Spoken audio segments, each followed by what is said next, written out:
This is one of those stories you hear, late at night around a fire, or maybe whispered between rotations. The kind of story that reminds you that everyone, absolutely everyone, has a life that runs a million miles deep beneath the surface. And sometimes it takes a seismic event to make that surface crack.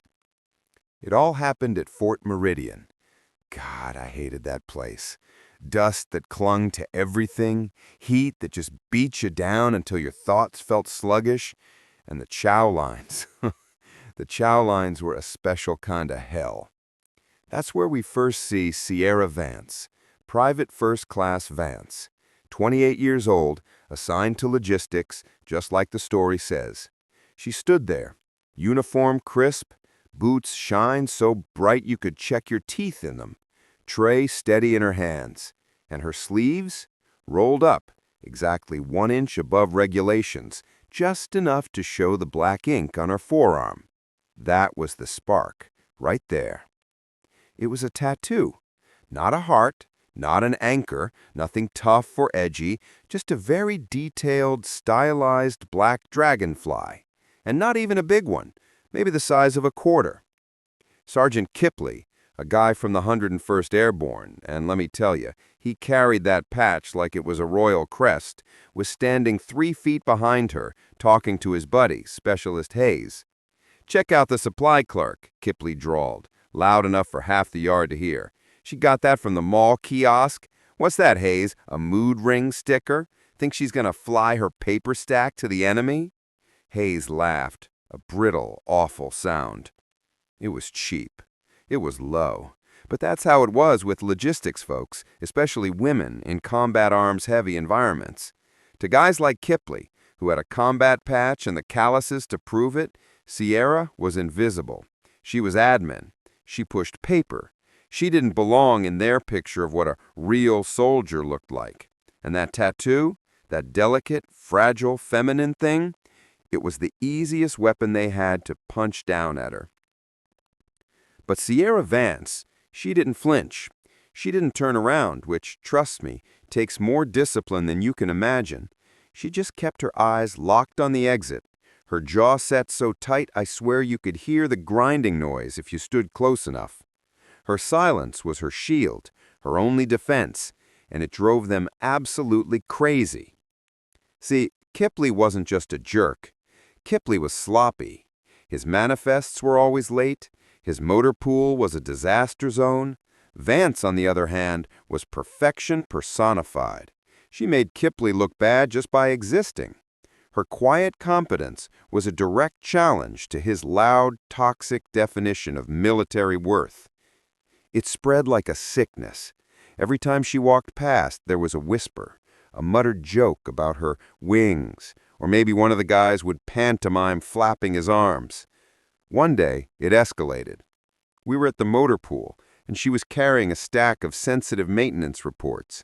Kipley and Hayes were leaning against a beat-up Humvee, smoking. "Hey, Vance," Kipley barked, stepping right in her path. "Heard you misplaced 3 pallets of comms gear. Maybe a little spirit animal flew 'em away, huh?" She stopped. Her eyes, and this is key, her eyes didn't look at him, they looked through him, at a point maybe 50 yards behind his head, the ultimate disrespect. Hayes smirked, flicking his cigarette butt. "Come on, Kipley, she's too busy writing love letters. Look at her office light, it's always on. Probably Skyping her college boyfriend, telling him how hard she has it." It was a cheap shot. Everyone knew she stayed late, but no one knew why. We just saw the stacks of neatly sealed envelopes on her desk, never mailed, always waiting. It made her a mystery, and mysteries are targets. This time, Sierra didn't just stay silent. She tilted her head, just a fraction. "Sergeant Kipley," she said, her voice soft but steady, like the cold click of a rifle bolt. "The comms gear is exactly where it should be, signed out by Unit 3-1 per your unauthorized emergency requisition at 0200 hours last Tuesday. It was logged, tracked, and delivered. The only thing misplaced here is your paperwork." Kipley's face went white, then red. He had been trying to cover his own error, and she had just publicly, calmly dismantled him with facts. "Get out of my face, Private," he snarled, taking a step toward her. But Vance didn't back down. She simply stepped around him, not rushing, just walking with that same quiet certainty, and disappeared into the warehouse. The silence she left behind was thick, laced with Kipley's impotent rage. But that rage, that disbelief, that's what made a few people start looking closer. The cracks started to show. Small things. One night, a tech named Ramirez walked past the barracks, and Sierra's locker door was momentarily ajar. Inside, taped high up, was a faded photo. It showed a group of very serious-looking operators in a harsh desert environment, faces blurred by dust, or maybe deliberately scrubbed out. Ramirez, being a gear nerd, wasn't looking at the faces. He was looking at the patches. One patch, half covered by shadow, was the distinctive crest of a high-tier JSOC unit. Not the 101st, not the 82nd, something else, something quiet. Ramirez blinked, then shook his head. Nah, can't be. And before he could focus, the locker door clicked, shut, with that unsettling finality Sierra always had. The next clue came later.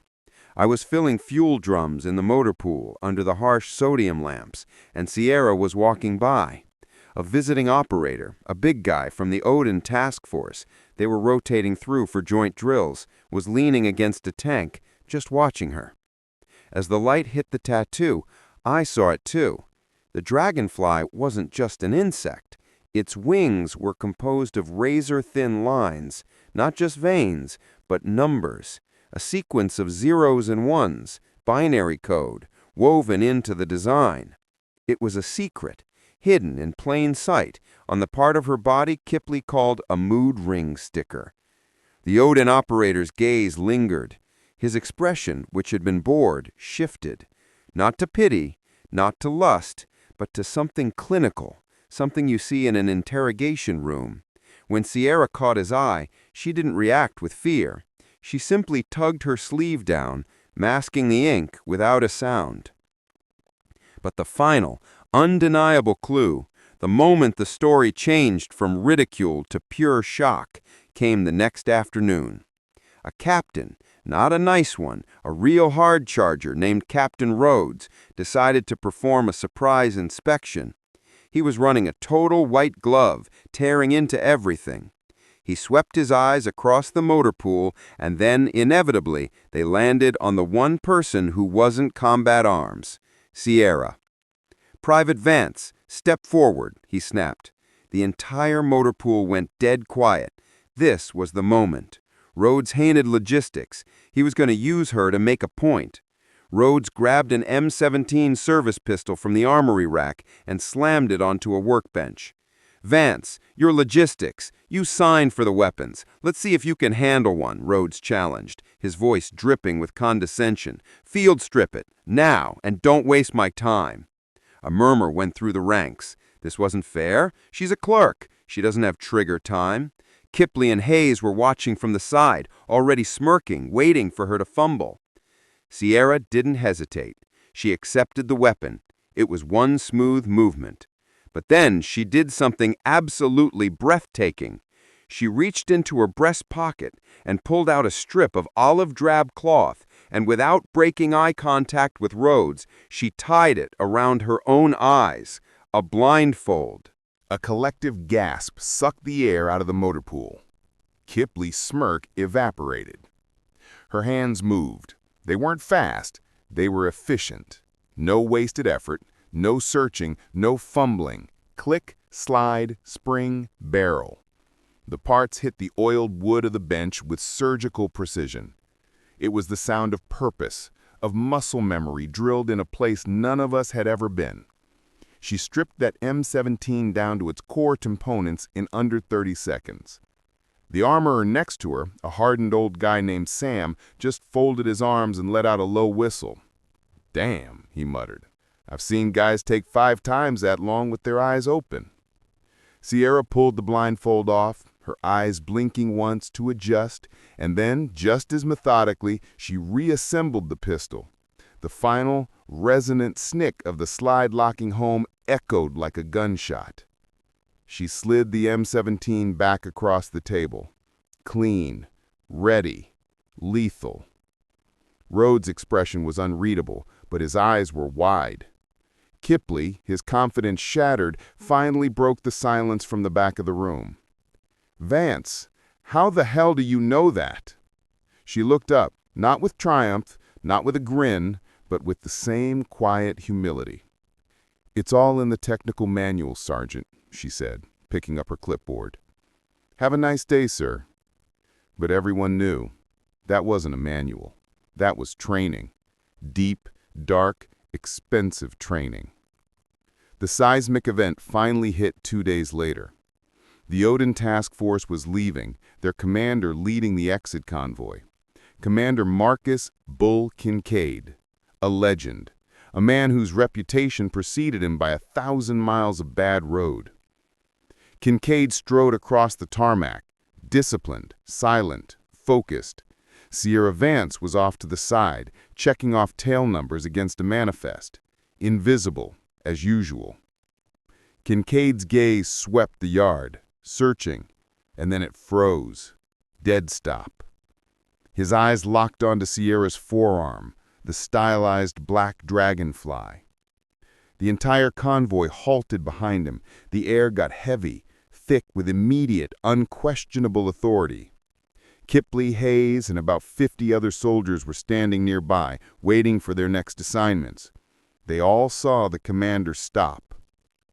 Kincaid walked toward Sierra, slow, deliberate. Every single step felt like a hammer striking stone. Sierra looked up, startled, clutching her clipboard. Then, Commander Kincaid, a man who answered only to generals and admirals, the most hardened, feared, and respected operator on that base, straightened his shoulders and delivered the crispest, most perfect salute I have ever seen to a private first class.